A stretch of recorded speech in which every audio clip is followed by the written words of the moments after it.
Assalamualaikum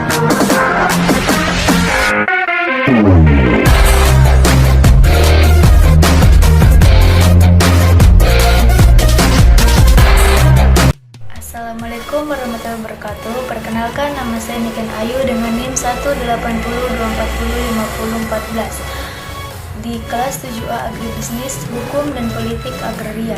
Di sini saya akan membuat video untuk salah satu syarat ujian akhir semester saya. Yang pertama yaitu apa yang dimaksud dengan politik dan hukum agraria.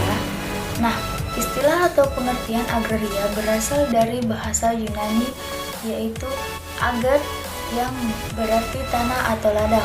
Selain itu, pengertian agraria menurut Kamus Besar Bahasa Indonesia atau KBBI berarti urusan pertanian atau urusan kepemilikan tanah. Nah, dapat dikatakan bahwa pengertian agraria secara sempit berarti tanah.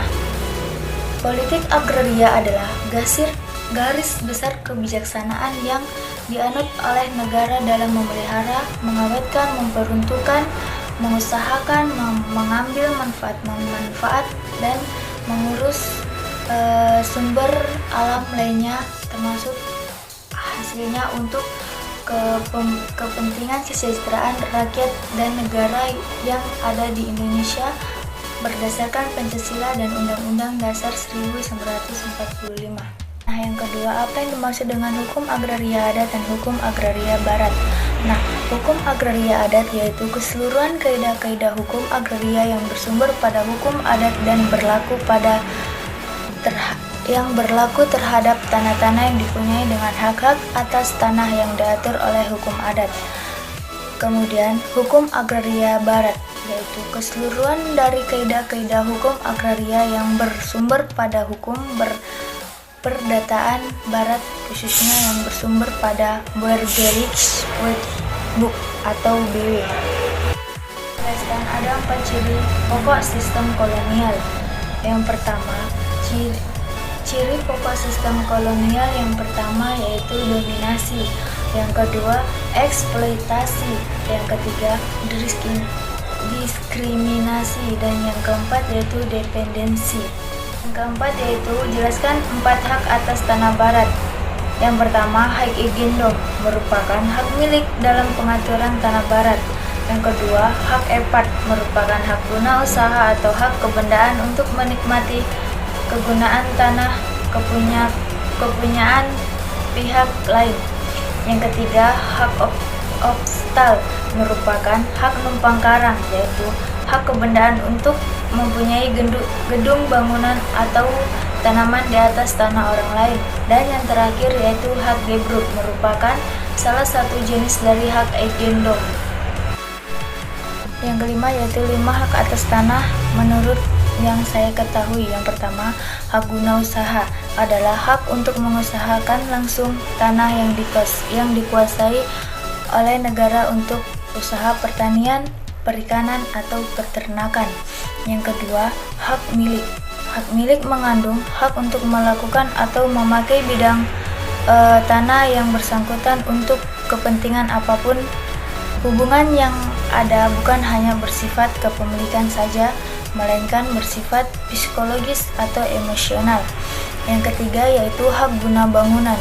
Hak guna bangunan ini merupakan hak untuk mendirikan dan mempunyai bangunan-bangunan atas tanah yang bukan miliknya sendiri untuk jangka waktu paling lama 30 tahun dan dapat diperpanjang paling lama 20 tahun.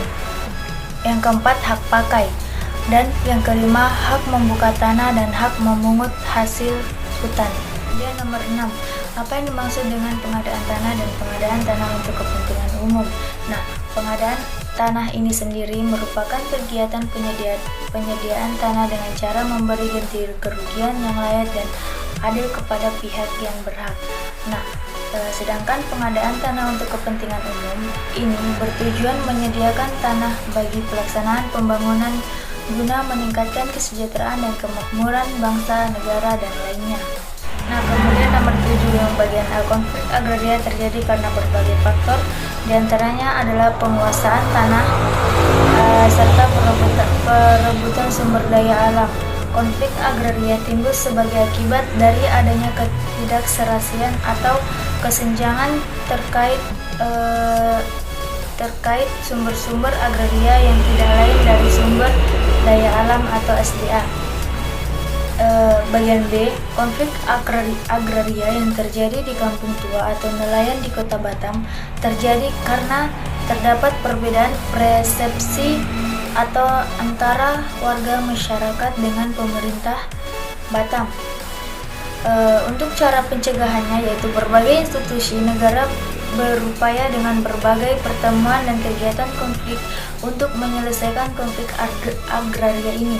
Akan tetapi, sampai sekarang belum bisa menyelesaikan permasalahan secara tuntas. Kemudian soal yang terakhir, hubungan antar reforma agraria dengan peningkatan kesejahteraan petani. Hal ini dapat dilihat dari perubahan kondisi kesejahteraan masyarakat ke taraf yang lebih baik seperti adanya perbaikan terhadap kepemilikan sawah, rumah beserta segala isinya, dan perbaikan terhadap non-material atau rasa aman, pendidikan, orientasi terhadap masa depan dan kehidupan sosial yang lebih baik lagi. Dan tadi hasil jawaban saya untuk ujian akhir semester saya di mata kuliah Hukum dan Politik Agraria di kelas 7A Agribisnis. Adapun kurang lebihnya mohon dimaafkan. Semoga video ini membantu untuk sesama yang membutuhkan. Terima kasih. Saya ucapkan wassalamualaikum warahmatullahi wabarakatuh.